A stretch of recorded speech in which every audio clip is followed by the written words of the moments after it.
Krishna Krishna Krishna Hare Hare Hare Ram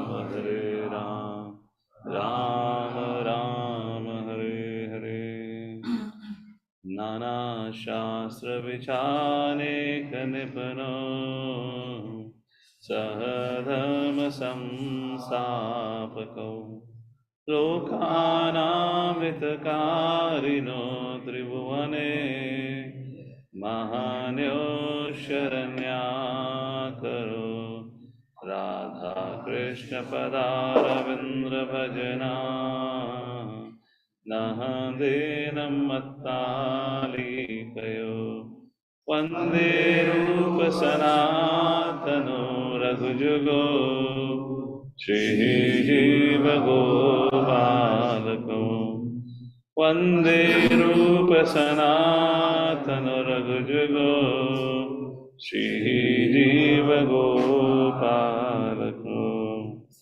Hare Krishna. We welcome everyone for today's discussion. We are reading from Nectar Construction and we are on text 2. Atyahara Prayasascha Prajalpa Niyamagraha Jana Sangascha Lalyam Cha Shadbhir Bhakti Vinashati.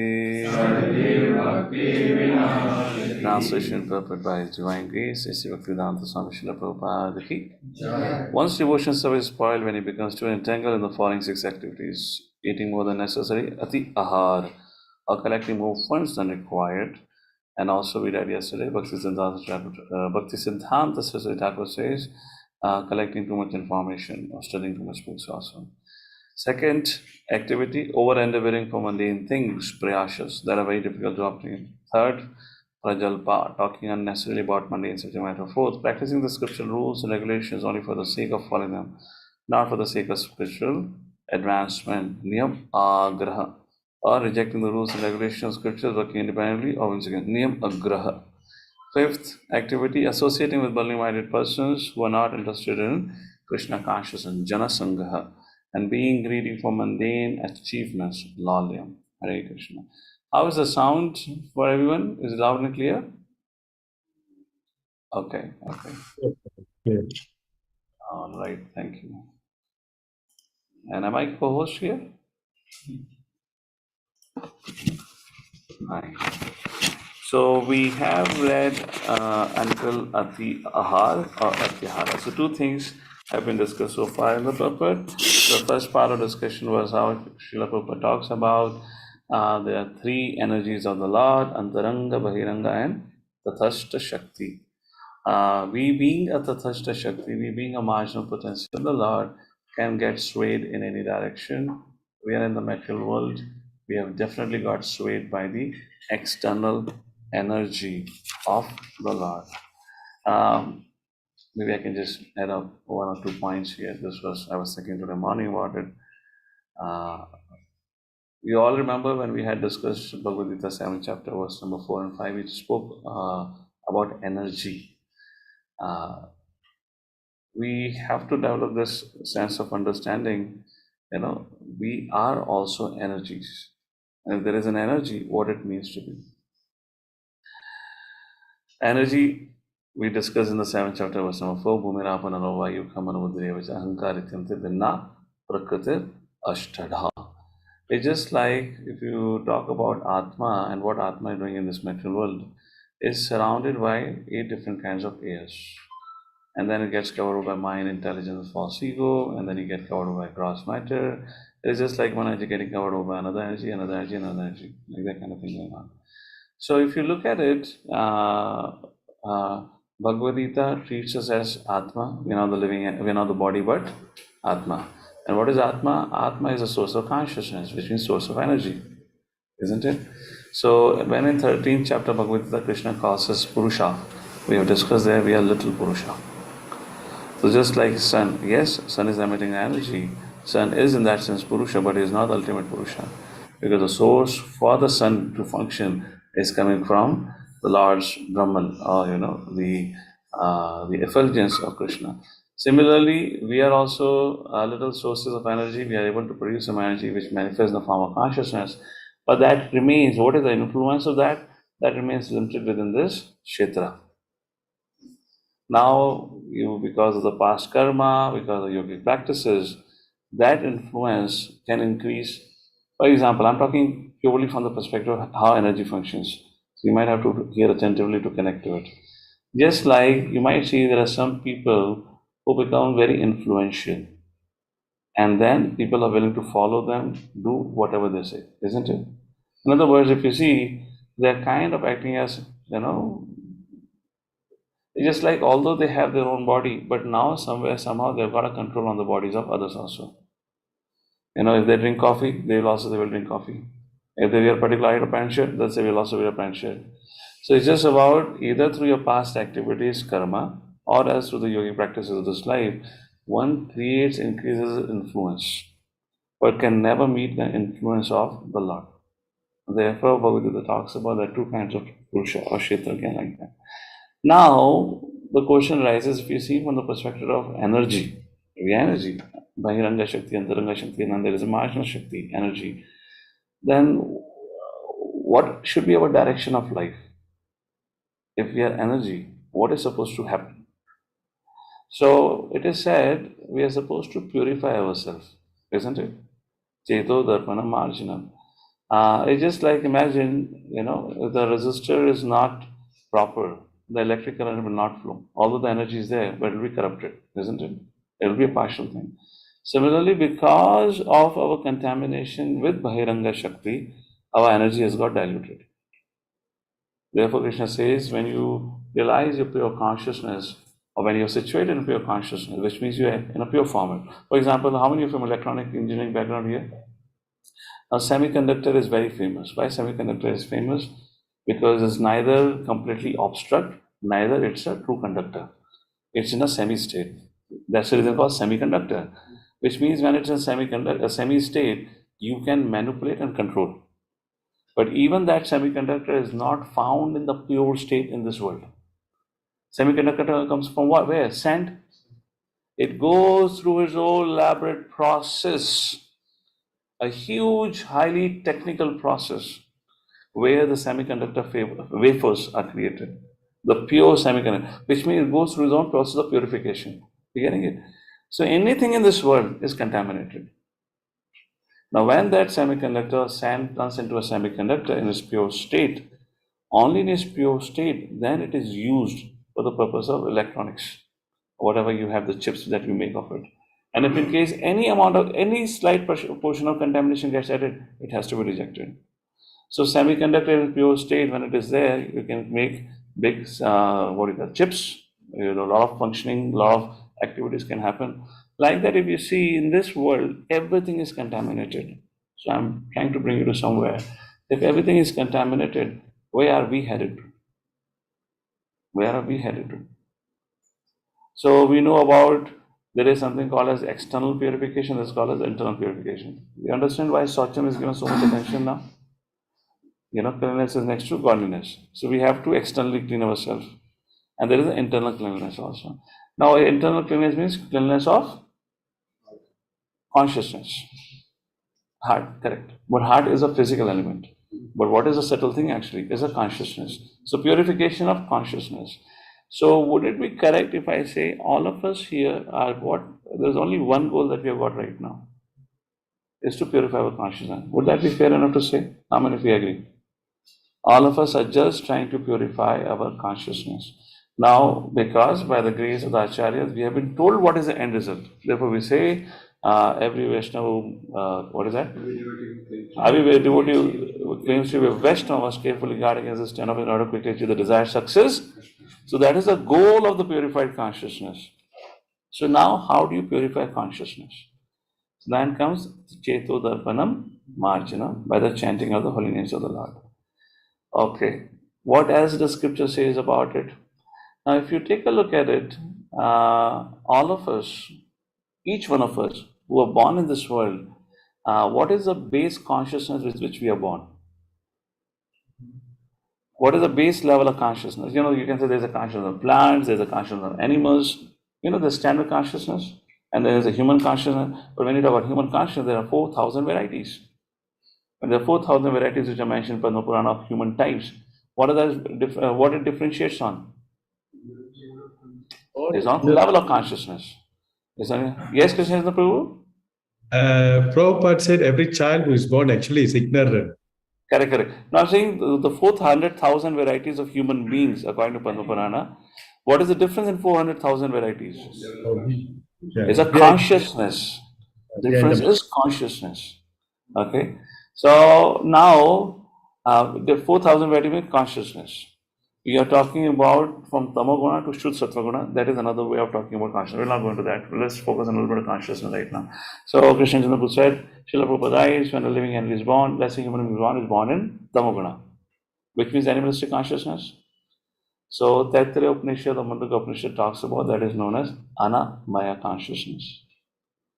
You know, if you ever seen a cow, you know, the moment you go near to the cow will think some food has come. You know, will take his mouth or her mouth will start chewing anything and everything. Yes or no? When a child is born, what does he do or she do? Anything, everything puts in the mouth. They want to just chew it. Can you say that the level of consciousness is the same as the consciousness of a cow? It's an animalistic consciousness. So, I mean, it's a subject matter which I've been thinking, but just wanted to give you some clues on it. Why there are religions which are created in this world? Why education system is created? The purpose is to train your consciousness and to raise it from the animalistic platform to a human platform. To raise it from animalistic. So the purpose is not so that you can make a external comfort for yourself. The purpose of all the training or the purpose of education is not that you have a better facility to gratify your body. That's not the purpose of it. The purpose is to rise from the animal to the human level of consciousness. And then, as Bhagavad Gita 12th chapter talks about at the end of it, rise to the divine consciousness. The transition has to happen from there. For all of us, we went through years of training. Unfortunately, we could not grow beyond animalistic consciousness.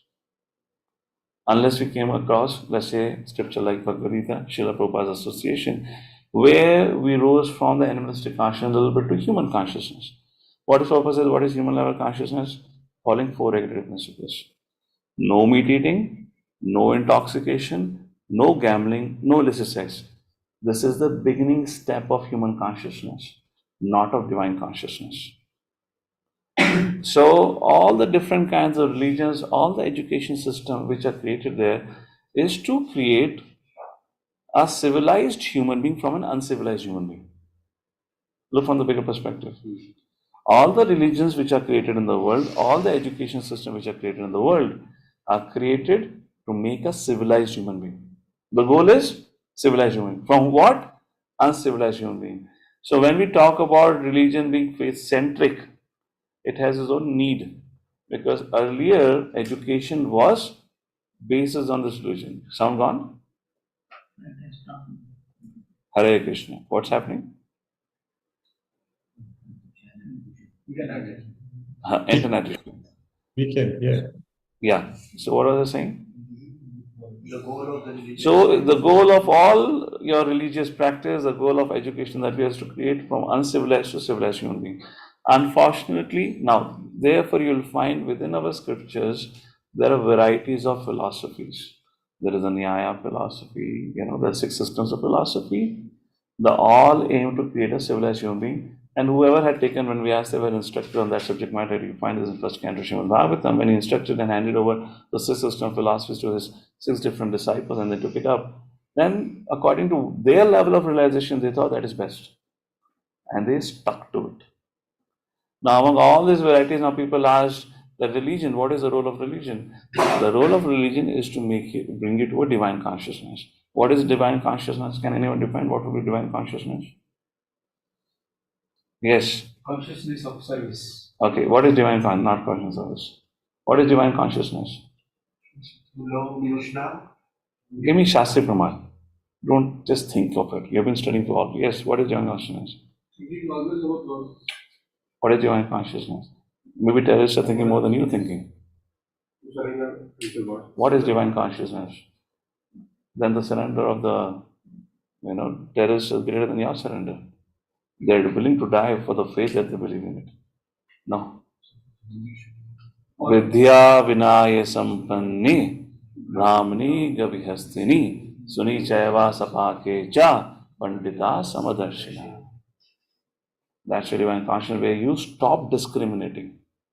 Where you stop discriminating. Where you see now everyone from the platform of soul. Where you see everyone from the platform of energy. That's a divine consciousness. That's the beginning of divine consciousness. And then you raise your consciousness further where you understand who is actually the original source of Aham Sarvasya, like that. So that's the goal, that's the trajectory we are taking here. If in case, despite becoming devotees, if we still continue to have a partition mentality, that this is my group, this is that group, this is my sangha, this is that group, we're somewhere still stuck to animalistic kind, which is herd mentality, isn't it? Animals have very strong herd mentality. So there's an evolution of consciousness, the purification consciousness, where we come eventually to the realization, I am an eternal servant. Right now we theoretically know. But there is no point of theoretically. Of course, something is better than nothing, but we cannot act on it. So that's the purpose of chanting, that's the purpose of reading scriptures, and therefore we have so many variegatedness in our Vedic understanding. So many variegatedness. Because person on the trajectory, see, this all mindset is coming because I was mentally preparing myself for Himalaya trip. Now what's a Himalaya trip about? It is said to be the land of the gods, the land of the yogis. Why people will go to the Himalayas? Perform years of meditation in seclusion. Why? Because they were very much concerned about their inner awakening than the external awakening. They're very much aware about the inner purification than the external comfort. So they went in the environment of divinity, tried to connect, tried to become an observer, tried to connect with those spiritual vibrations there and raise their level of consciousness. Therefore, these people will not come down only. Particularly these yogis will not come down and mingle with the common men because they think they are contaminated. I need to be there. I want to purify myself like that. So that's the whole baseline of our Vedic scriptures. And there in that level of consciousness, various Smriti Shastras are manifested. Various Smriti Shastras are manifested, where a person have attained a level of consciousness which is, close to divinity or divine consciousness. Now, unlike what we today in modern day say, the religions that we have, they are highly faith centric. Why? ये हमारे भगवान का शब्द है, न भगवान का अस्तित्व है या जिसने शब्द बोला उसके अस्तित्व का कुछ पता है. This is the faith of God. It doesn't work like that. So first of all, who is speaking about consciousness, his character is the most important thing. If you say you're God conscious, you cannot speak a lie. And if you speak a lie, that's a dichotomy, because you have a lower consciousness. At a pure consciousness, when you're at the level of, is being discussed here, Antaranga Shakti, if you're under the shelter of Antaranga Shakti, then you cannot see divisions within the civilization or the beings. You see everyone as part and parcel. Look at any of our acharyas. Even for that reason, let's say Shankaracharya is the father of Mayavad in modern history, if you call it. Even Shankaracharya did not make discrimination. In fact, for Shankaracharya, why this, you call it Char Dham? From where this concept Char Dham came? It was Shankaracharya who did this. Does anyone know why Shankaracharya did it? He established Badrinath, Dwarka, Rameshwaram, and Jagannath Puri as Char Dham. You know why he did it? He wanted to bring people of all different faiths together, which means north, south, east, west. He wanted to bring them together. What did Ramanujacharya did? He went up on the roof and said, chant Om Namo Narayana Namah. He wanted to bring people together, not divide people on the name of religion. You take example of anyone in our culture, in our tradition. All the yogis and all of them, they have tried to bring people together, raise a level of consciousness, not divide them, saying that you are of this faith, you are of that faith, this is better. If you don't accept my faith, you are this is not like that. It was never a case of it. So anyways, this was a kind of thing discussed. I'll speak more on this in our Himalayan trip about this whole subject matter. What does Bharat means? And now Ati Ahara being discussed. Now let's come to Prayasas. What is Prayasa?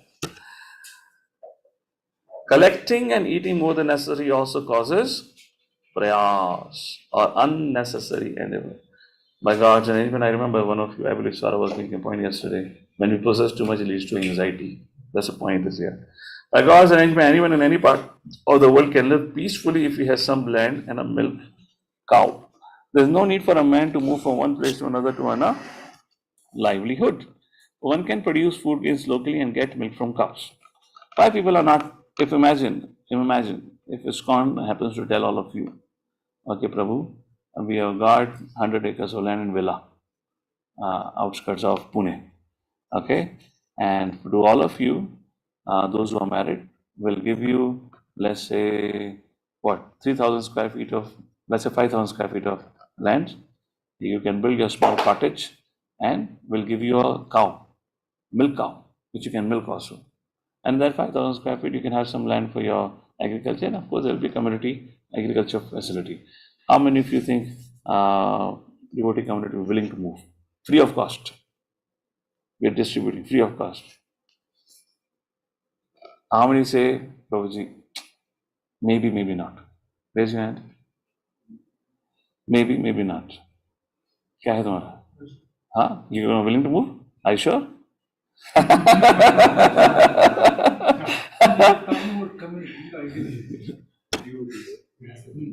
Whether a community will be able to move or individual will Oh, individual. How can you, unless individual makes a community, na? Community. community in general is able to move.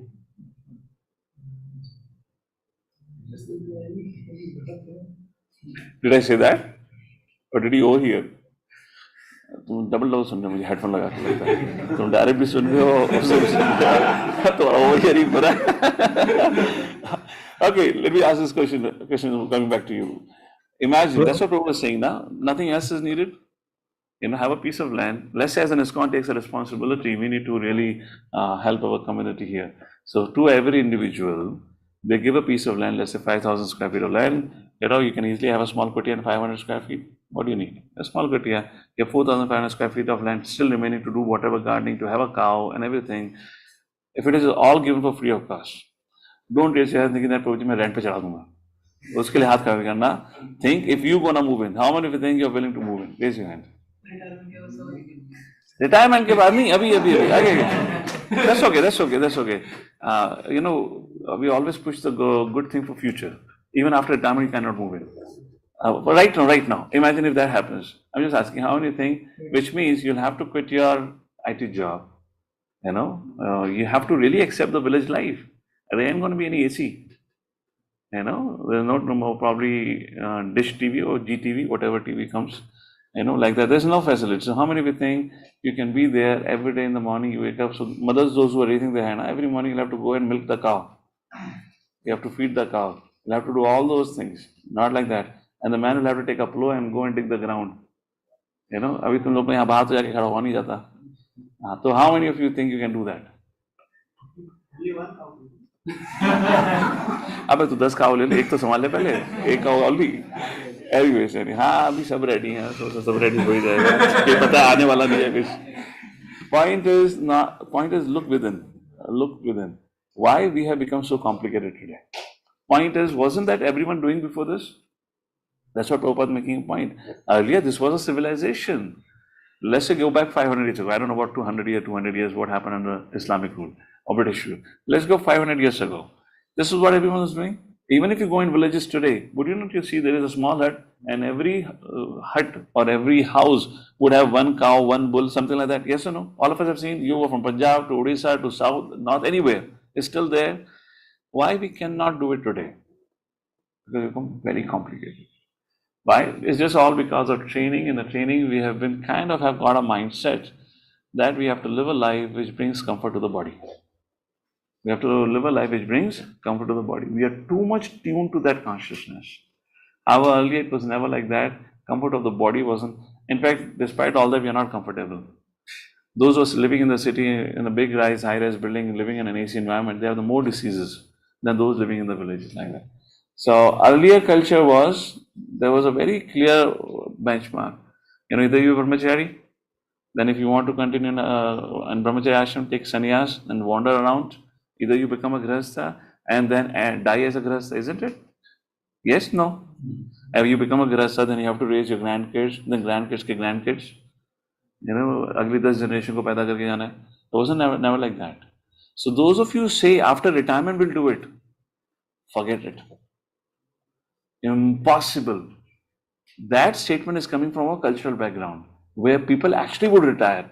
Your retirement is when you retire today. How many of you are retiring today? Krishna Chandra Prabhu, in your age group, how many people? I'm talking about devotees. I'm talking about the people you see outside. How many people actually retire and sit back at home? Or everyone takes up some other profession? Very few, Prabhu. So what is the retirement age? Ki retirement ke baat karenge? There's no, you cannot retire today because you have got trained up in a certain way of lifestyle.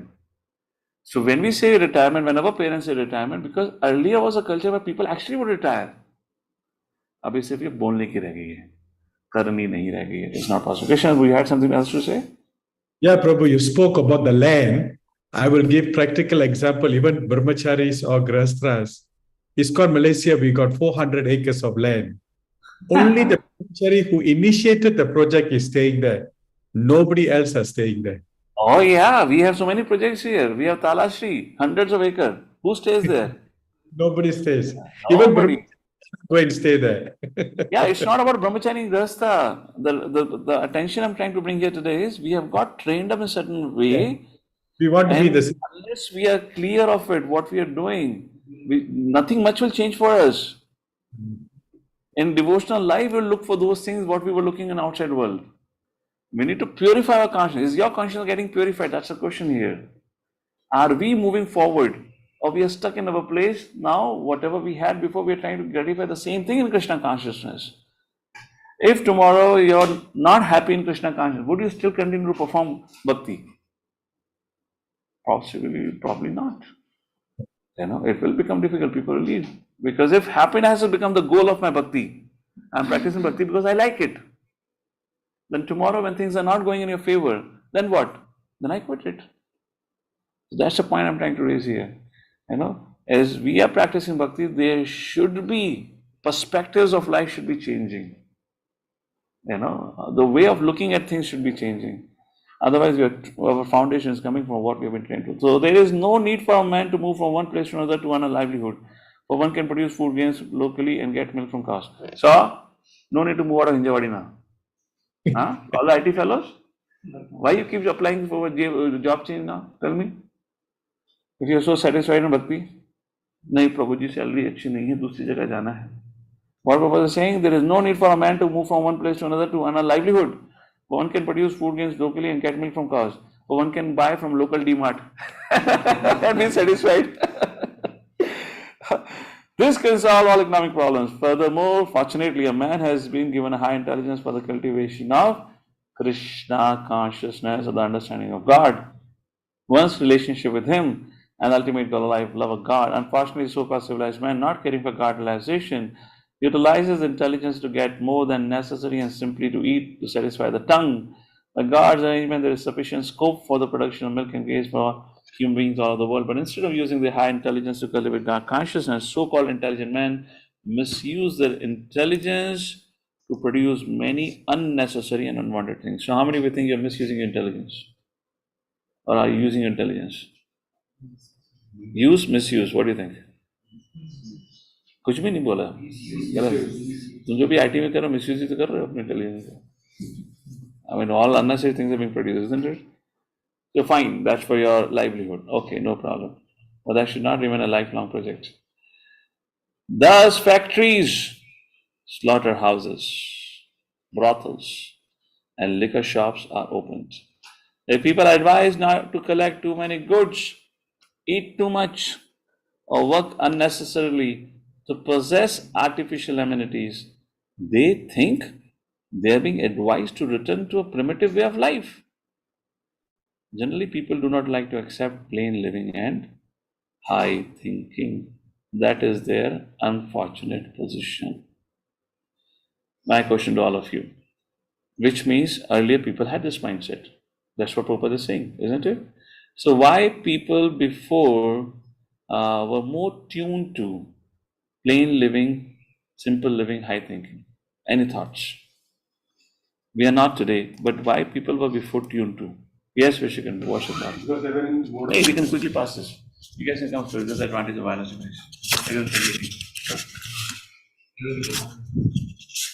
Yes. Guruji, because they were in mode of goodness. They don't have respect. They were God conscious. They were God conscious. Okay. Both are उसमें देगा शायद. There were no luxuries earlier as of today, so they were. Not there was not more luxuries. We are more systems. We have shown in our Bollywood movies where Bharat people are very normal, like everything is. Yes. If not, if luxury was not there, who built Lal Killa? Think about it. Who built these huge temples? I mean, some technologies. Technology is not luxury. Technology only brought something. It has changed suffering into suffering. Think about it. Is smartphone a luxury or suffering? Suffering. Both. Well, it depends on how much you are attached to. You ask anyone, who will say it's a suffering. Even doctors call it suffering. Why? Because people have become so addicted they cannot live without it. What do you do before you go up to bed? Smart. What do you do after you wake up from bed? Smart. Smartphone देखते थे चश्मे का number double हो गया is it suffering or what? क्या पहले दुनिया चलती नहीं थी? Open the whole institution without smartphone, without phone. Everything will happen. Now, hey, मेरा बोनस नहीं दे रहा क्या? पकड़ के बैठ रहा है जी आपने पास किया, मैंने हाथ When I'm speaking, then you should pass it. पकड़ के आप लगता नहीं मैं फीडबैक दे रहा तो उसको तो सुनो यार करके okay I don't know if I was audible anyways what was I saying people are audible ठीक है yes बोलो तुम्हारी फीबल आवाज आ जाएगी आज के समय में देखते हैं कि गोल क्लियर है लोगों के सेल्फ सर्टिफिकेशन से immediate pleasure so they are fixed on that that's why they are not leaving previously there is not much pleasure so they were doing as a duty and their goal was to explore जाना है इसके ऊपर so they were trying okay there was spiritual education spiritual education so I kind of lost the question what was the question why people in previous ages were willing to live a simple life. You know, they were they would be aggressive and then they will accept Vanaprastha. It was a culture actually. You know, and then go to renounce order. In South India, so many people still do it. In South India, people still do it. You know, they take to Vanaprastha, and particularly Shri Sampradaya like that. So the answer is simple.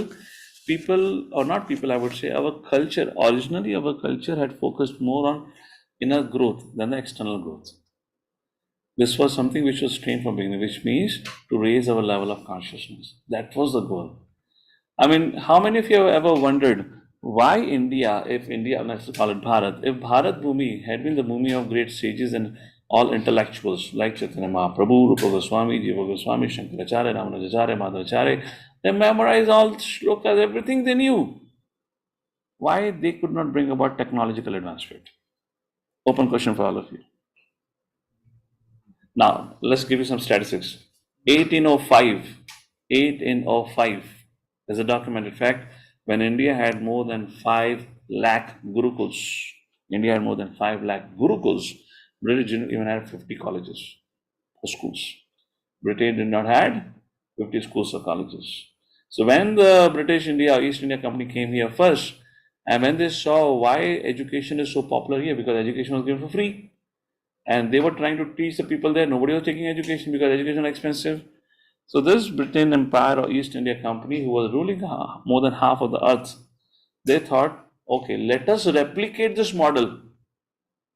Let us replicate this model and offer free education. They tried offering free education. They became bankrupt. Yet people did not look to education. So whatever you see, what they have done, they have just learned from us and just put their name, made in England. So what was the question prior to this I was asking? Huh? No, prior to this England thing. This. Why India, Bharat Bhumi could not make technological advancement? Why we are backward in that? Any thoughts? All the sages have been here, the most intellectual and intelligent people have been around here. Why not? Is there a question, have you ever wondered like this? How many of you have wondered like this? Raise your hands. कितने लोगों ने सोचा कि भारत भूमि में इतने महान महान लोग रहे, बुद्धिमान लोग रहे, हमने क्यों नहीं टेक्नोलॉजी एडवांसमेंट करा? हाथ खड़ा करो, कितने लोगों ने सोचा ये? Yeah, so what's an answer? What's an answer? Yes, Mother Sonam, you want to say something?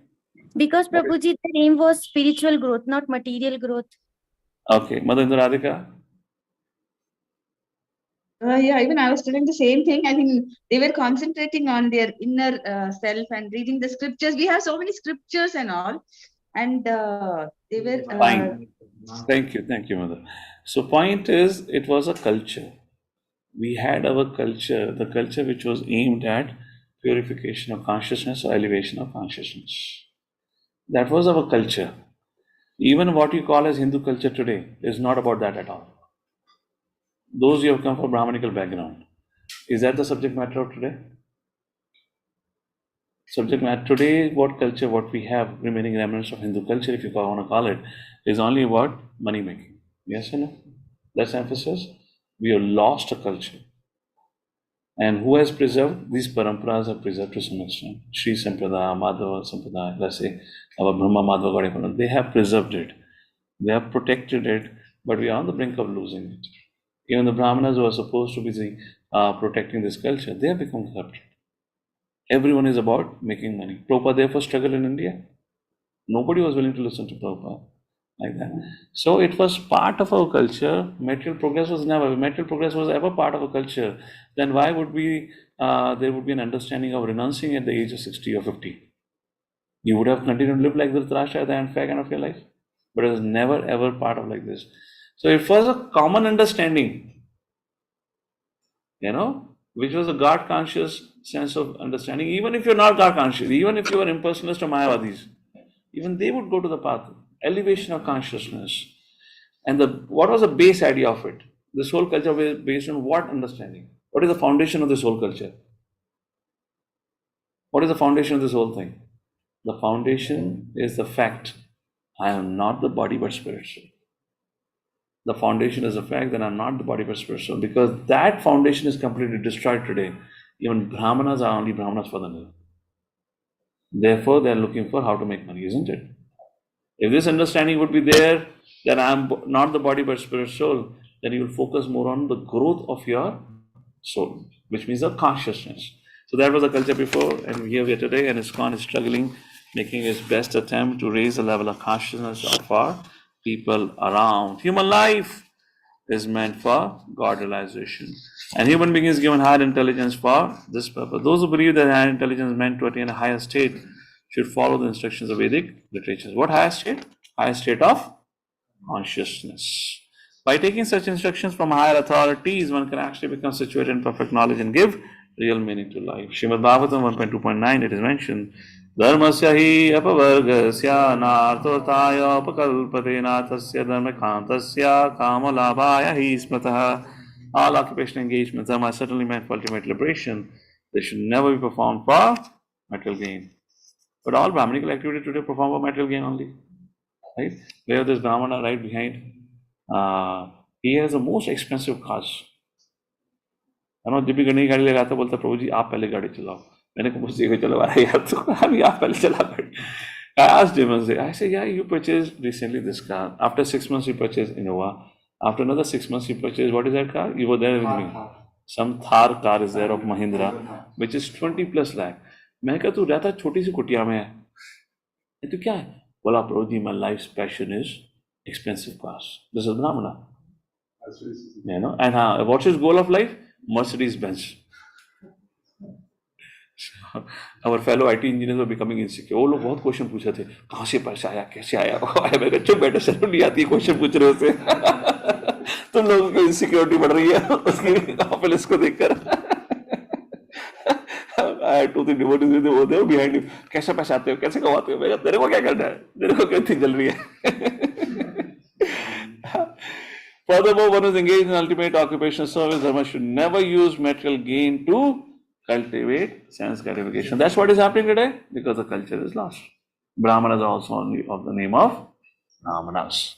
The first step in human civilization consists of occupational engagements performed according to the scriptural injunctions. The higher intelligence of a human being should be trained to understand. So basic dharma. So again, we coming back to training. We are born in animalistic consciousness, and all our training should be to raise us to a human level and then to a divine consciousness. So higher intelligence human should be trained to understand basic dharma. What is the basic dharma? The basic tenet is, first of all, I'm not the body but spiritual. I'm in part parcel of the Lord. That's the basic dharma. In human society, there are various religious conceptions.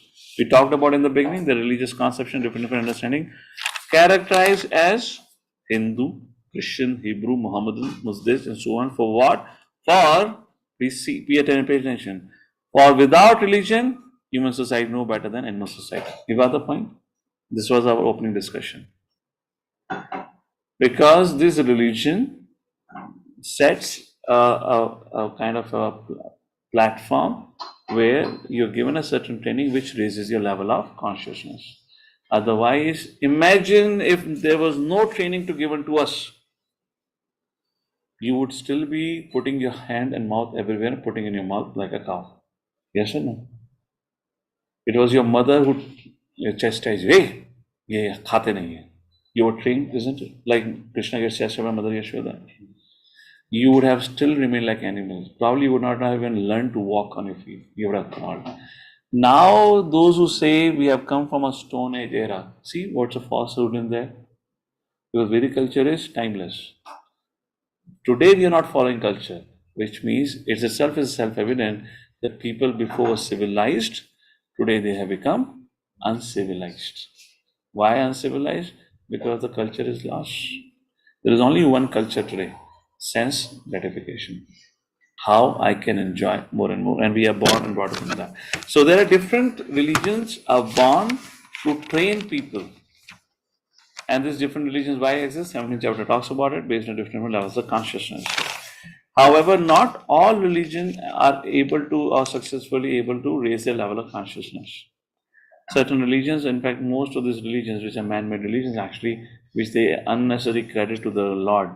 God has given this religion, the more man-made religion. They only just raise a level of their followers or their people to a certain level where their purposes are fulfilled. That's how the Christian church was born. And that's how we see other religions are also born. There was no church when Jesus was there. Did you read about church was there when Jesus was there? Even after church, Jesus' demise, there was no church. First came Bible after 75 years. And it was the Romans who established the church. And they used Bible as a book for that purpose. And they established a hierarchy. On top of it was a Pope. And who was establishing Pope? Who was selecting Pope? Just like an Indian judiciary. How Indian judiciary is selected? Not by the government, not by the public. Indian judiciary is selected by the judiciary itself. Judiciary itself. Now, whoever has a dominating factor on judiciary, that's the decision judiciary make. For example, FIFA World Cup. Where would FIFA World Cup would take place? It is determined by the body, the management body of FIFA, which have representatives of different countries. Now, if I want that FIFA World Cup to happen in my country, I can bribe certain people, and when the voting happens, the vote will go in my favor. So once there is a lack of transparency, just like judiciary, or just like with the Pope, when the religious institutions are selected by and a lack of transparency, there's always such chances of contamination. So anyways, that's what it is. But these have their own need. Otherwise, there is no training possible. So we got different religions: Hindu religion, Christian religion, Hebrew religion, Mohammedan, Buddhist religion, and there is one more religion: atheistic religions. We are trained in which religion? Atheistic religion. We all are raised in atheistic religion. Religion is a faith. We also grew up in a faith of modern education, where who is the God? Science is the God. Who is the God? Science is the God. So Hindu, Christian, Hebrew, Mohammedan, Buddhist, and atheist. So among all of this, which are the most difficult candidates or which have the worst situation? Hindus, Christian, Hebrew, Mohammedan, Buddhist, or the atheists? The atheists are in the most troublesome condition because all their life they got a training that God doesn't exist. Who is the God? You are the God. What is the goal of life? Enjoy senses. At the cost of anyone and everyone. Don't give a damn about anyone. That's our training. Please do not forget what training you have got. It's important. Then you will take Krishna conscious training seriously. Otherwise, you will bring that conditioning over here and you want things to happen here based on that condition. Please pay attention to that. As stated above, dharmasya hi apavargasya natharthaya upakalpade. Religion is meant for attaining emancipation, not for getting bread. Very interesting. But modern day religion became the religion of bread. I believe in Jesus. Why? Jesus gives me bread. I believe in so and so God. Why? They give me bread. No, it is for emancipation. Sometimes human society manufactures a system so-called religion aimed at material advancement, but that is far from the purpose of true dharma. Religion entails understanding the laws of God because the proper execution of these laws ultimately leads out of material entanglement. That is the true purpose of religion. Unfortunately, people accept religion for material prosperity because of ati ahara or an excessive desire for such prosperity. True religion, however, instructs people to be satisfied with the bare necessities of life while cultivating Krishna consciousness. You see the difference between true religion and false religion? So generally people take to religion because they think they'll become prosperous. I remember Washington DC, I was staying with one Christian family and I was there with them for 2 days. One of the richest families in Washington DC for that time. They had a whole mountain with them. On top of the mountain they had the castle. And in that castle there was no wall. It was all made of glass. Can you imagine you're taking bath in the morning? That I go, Hari go. Everyone can see you. Transparent. That was their mansion, like that. But because you're on the top of the mountain, nobody can see you. Only the birds and bees can see you. So I was okay taking bath there, anyways. So there was a Jewish family and now practicing Christianity. So I asked them. I said, "Oh, Jews." Looking at the history of it, it was Jews only who raised the slogans again. Jesus and all that. How are you?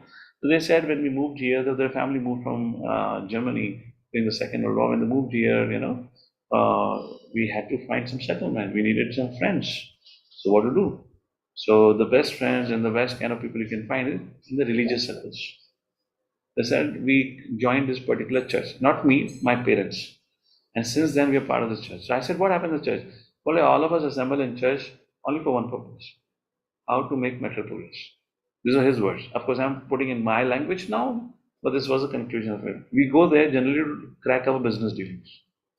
So there is a sermon. So I was there. So Sunday morning I went with him, with the whole family. I went there. Nobody was interested in sermon. Nobody was interested in sermon. The wife and the kid was sent inside. No man was sitting for the sermon. I was a guest, so I had to go. I was probably one of the few men who was sitting in the sermon. All men were outside. They were spending their time, as he said before. It's our Sunday get together, to help each other in business, to grow in business. And only ladies were sitting with kids. And why ladies were sitting kids, even they were not interested. Because if the ladies are not sitting with the kids would not have allowed the sermon only. So they were doing kind of babysitting, and the men were outside cracking the businesses. So, besides, the true religion, unfortunately, people accept religion for material prosperity because of atihara or excessive desire. Similarly, when people come to Krishna consciousness, they think, okay, if I get connected to ISKCON, you will see that so often. अगर मैं ISKCON से जुड़ जाऊंगा, कई बार लड़के सोचते हैं मुझे एक अच्छी लड़की मिल जाएगी शादी करने की. लड़कियां think, let me get connected to ISKCON. The man seems to be culture. I can get a good boy to get married. And some other people who are a little religious minded think, okay, if I get connected, maybe they can help me with my job. Then we can help me with my education. People come with so many agendas like that. But no, that is not true religion, Prayasas. Including with the last statement here. Even though we require economic development, true religion allows it only for supplying the plain necessity of material existence. Jivasya tattva jigyasa. The real purpose of life is to inquire about the absolute truth. If our endeavor, prayas, is not to inquire about the absolute truth, will simply increase our endeavor to satisfy our, what a statement. If our endeavor is not to inquire about the absolute truth, we will simply increase our endeavor to satisfy our artificial needs. A spiritual aspirant should avoid mundane endeavor. Any thoughts, any comments on this? But this will pass after this. If a spiritualist, a practitioner, is not making an endeavor to understand the absolute truth, then endeavor he has to make, the passion he has. Where is he going to use his passion? for making material progress. Any thoughts, comments on this? From anyone? What do you think of this?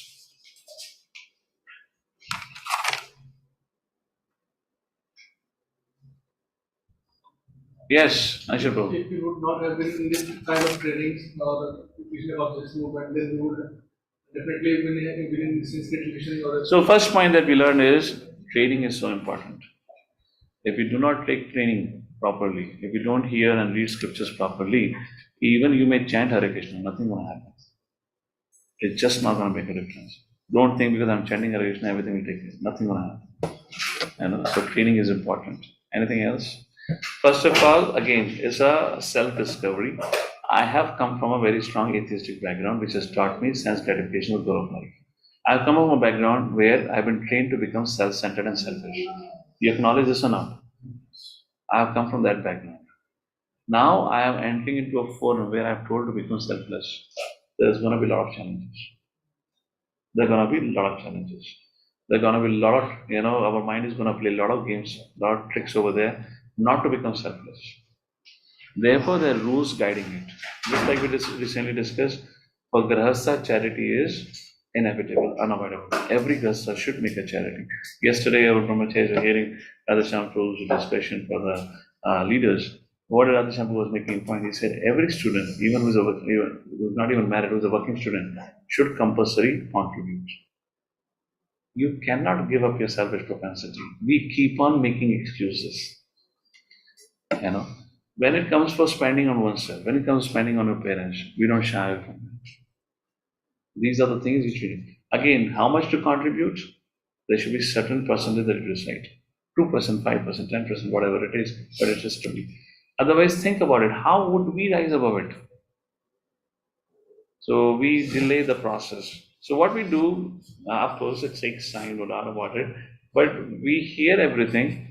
At the end of the day, we select those which is convenient for us, isn't it? How many of you agree? Which is not convenient for us, we ignore it as if it doesn't exist only. And even if we are asked on that subject matter, then we have our own excuses to address that. So Radhashyam Prabhu is still making a point, this idea of tithing, contribution, actually is a part of Vedic culture. But most successfully is happening today in Islam and Christianity. And everyone have this culture of giving, contributing, every working being. But in Hinduism, in our culture, where it is. And then he was making a point, our Pune has more than 6,000 community members, 1,500 plus families. Not even half of the families, number of families, make a contribution. I mean, my point is, if not anything, can't you make 100 rupees, 200 rupees, 300 rupees? This is so difficult. And then he was making a point, which I have many times made a point.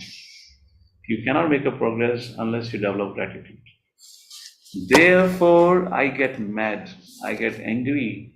One thing which there is nothing like that which really agitates me, where the leaders themselves are not training their dependents properly to see ISKCON as one body. They send their students, ask for their students to be accepted elsewhere, yet they keep pulling the student at their place. They keep dividing. They should, in fact, when they say, do you think you're the only one offering training? If you're offering a training, then come and open a center and be with your counseling. Kisne mana kara hai? But this is all, you see the mindset. So what your training is gone when one leader sends a student to another place. Prabhu, my student has got a job in Pune, please take care. Now, if you don't send him with the proper understanding, student cannot be blamed for it. But a leader, or whoever is a counselor, leader, so-called leader, counselor, should understand that you have to tell him, Prabhu, we are training, they are also training. Is everyone reading Chopat books? Now you're supposed to go and get adjusted in that culture. Not that तुम यहाँ पर आ जाओ, तुम्हारे संग यात्रा में चलो, तुम ये चलो, वो चलो, तुम्हारे संग ये प्रोग्राम कर लो, वो प्रोग्राम कर लो. What kind of thing are you setting for that student? Are you telling him those people don't know anything? So you stay there only for your ahar nidra bhai, for that protection. Yes or no? It's such an insult. We are within ISKCON dividing ISKCON by this immaturity. what to do? We have got people like this. Why? It's our conditioned background. We all have changed our dress. Some of us have become. Therefore, this whole saffron and all that should not come unless somebody has been in the movement for 10, 15 years. ये 2-2 साल के अंदर जो saffron पकड़ा दिया आता है ना, and a new boy sees says, "Oh, Prabhuji, saffron बहुत बड़े बाहर लगते हैं." Oh, what? Consciousness not grown only. He's still acting on his selfish consciousness. I mean, you're dividing the same ISKCON institution, saying that, no, I give a training, you hear my classes. So, Bhaiya, why did you send that boy here?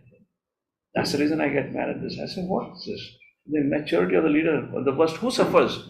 The student suffers. So, anyways, we all have a responsibility. I have a responsibility towards myself, towards the students. You have a responsibility towards your own life. We have to follow what Scripture says. And Radheshyam Prabhu was so emphatic about it. What did he say at the end of it? It doesn't matter, you're poor or rich. If you're earning, you should contribute. Why can't you contribute? Okay, contribute 5%. If not 2%, but nahi karenge. Why? Money is earning. To get detached from money is not easy. We have all our excuses. Now to say, somebody says, Prabhuji, मैं इसलिए कर रहा हूँ क्योंकि मैं अपने parents के लिए बचा के रख सकता हूँ. Matter of fact is, how much you earn is insufficient in today's world. Can you say any amount is sufficient? Every amount is insufficient for that reason. But, so that's the point. So gratitude, unless we develop, how do we develop? First of all, the more we are able to follow the instructions is actually an indication of gratitude. And what we are following is not necessarily a symptom of gratitude, is what becomes comfortable to open the door. So prasadam aapka darwaza khulna chahiye yaar, wo baithe rehte hain. How will the person carrying prasadam open the door? Okay, I'll close with this. Tell me if you agree or disagree with this. Now, the greater the gratitude, the person will follow the instructions, even if it is palatable or not. Yes?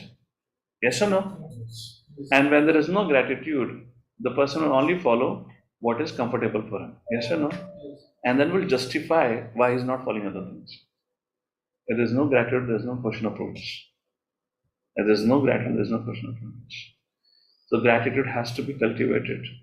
It really doesn't work. And why it doesn't work? Because we continue to live and act on our selfish capacities. And of course, I'm not blaming anyone because we all have got trained up in that culture.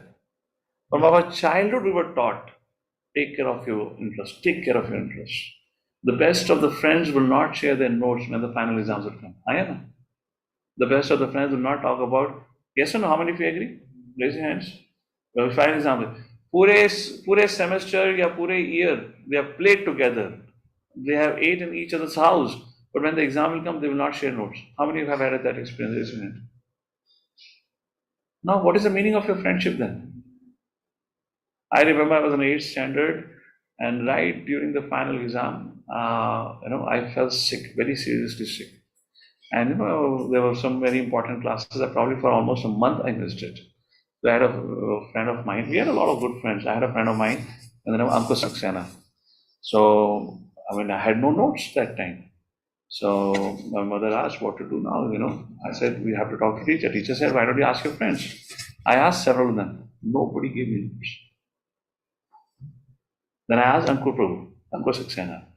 He immediately said, yes. Mayank, yes. I remember I was in the 8th standard. I remember even up to today. 8th standard में competition था, and we were thick, means very thick friends. We did everything together. Our circle of boys and girls, we almost 10-15 of us. We did everything together because we worked together from the 3rd grade. This batch of us were together from the 3rd grade. Almost 15 of us, boys and girls together. We did everything together. We played together, everything together. Nobody gave me notes. Then only one boy. The moment I called him, Lejo. And remember even today, I was thinking, wow, I have not read Bhagavad Gita, I have not read this, nothing. I'm telling you that one. I was thinking, he is the only genuine friend. I have no understanding of the world, I'm telling you. But that part of time I'm thinking, I'm saying, oh, he is only my genuine friend. He's giving notes. We have come from such a selfish world. And now when you're not willing to follow what has been told to you, you continue to justify your selfish propensities. And you continue to harbor and protect your selfish propensities. How do you expect Krishna to reciprocate? So, ye tamam prapadyante. That's the point. With that, we'll pause here. This is about Prayasa. We'll take it forward on Prajalpa and Janasanghas. And then Bhakti Siddhanta Thakur's commentary comes like that. So, as I said right in the beginning, this verse, and I mean, each verse is actually worth pondering, but I just wanted to ponder a little bit on this, have a discussion with us on this. But this is the verse where we do the most of the mistakes, and we get stuck here on the आगे की तो बात ये लगे करके. Any concluding comments or questions? Any point you want to clarify? Okay, so we'll close our online forum for that reason. Jagadguru Srila Prabhupada ki, Srimad कहते हैं श्री उपदेशामृत की, Srila Rupa Goswami